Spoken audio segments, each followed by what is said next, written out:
Salut à tous, c'est Flo Gautreau, je vous retrouve pour un super top 5 à Vincennes, 2700 mètres grande piste, le meeting d'hiver Basson plein.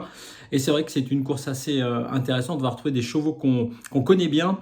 Je vous rappelle que les codes sont disponibles sur genibet.fr et que vous retrouvez l'émission spéciale Super Top 5 de Philippe Thévenon sur la chaîne YouTube de Genibet. Allez, c'est parti avec le 12 d'abord, Hurricane Carter que j'aime bien. Il sera drivé par Johan Le Bourgeois. Il a 88%, 84% pardon, de réussite sur ce parcours dans les 5 premiers. C'est la course visée. Je l'aime bien, Hurricane Carter. Je le place en tête. Je pense qu'il peut gagner. Il a déjà réalisé de très bons chronos sur les parcours de tenue de la grande piste. Ensuite, le 7, Gims Duplessis, Mathieu Abrivard sera au sulky. Et c'est vrai qu'en octobre, il a réalisé un excellent chrono sur le parcours 1:11:6, hein, moins de 1:12. C'est vraiment de très bons chronos. Peut-être un petit bémol, il lui arrivait d'être disqualifié pour allures irrégulières. Certes, récemment, ce n'était pas à Vincennes, mais quand même, il faudra faire attention. On va compter sur Mathieu Abrivard. Et il a 9 ans hein, en Gims Duplessis. C'est un petit pari. Ensuite, le 5 hold-up du Saptel, j'aime beaucoup. Pierre-Yves Verva est en forme. Il est l'entraîneur et le driver de ce hold-up du Saptel qui marche fort, qui court à 10 jours, c'est dire la confiance. Et justement, il y a 10 jours, dans la course du 10 décembre, il avait tracé une très très belle fin de course, un bon chrono également. C'est pourquoi je l'ai remonté dans la sélection, j'aime bien ce hold-up du Saptel.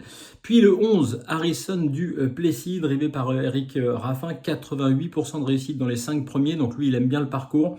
Un bon finish, on est obligé de le préserver pour qu'il donne toute sa mesure dans la ligne droite, ça évidemment peut avoir quelques inconvénients puisqu'on est dépendant du trafic, mais néanmoins il peut terminer dans la bonne combinaison. J'ai reculé un petit peu, il faudra peut-être le mettre un peu plus haut.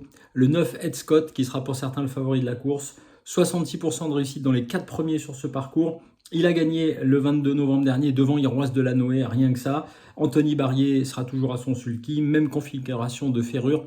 Vraiment, c'est, on va dire, une bonne, très très bonne base, en tout cas dans les premières places de ce super top 5. Et puis enfin, l'As, Guerrier Castellet, que moi j'aime beaucoup, un Hongre de 9 ans, toujours présent, qui a été quatrième il y a 8 jours. Lui, c'est à 8 jours qu'il court. Déféré des 4, Théo Duval d'Estaing, il peut compléter la combinaison de ce super top 5 à belle cote. Je vous récapitule en chiffres la combinaison que je vous propose.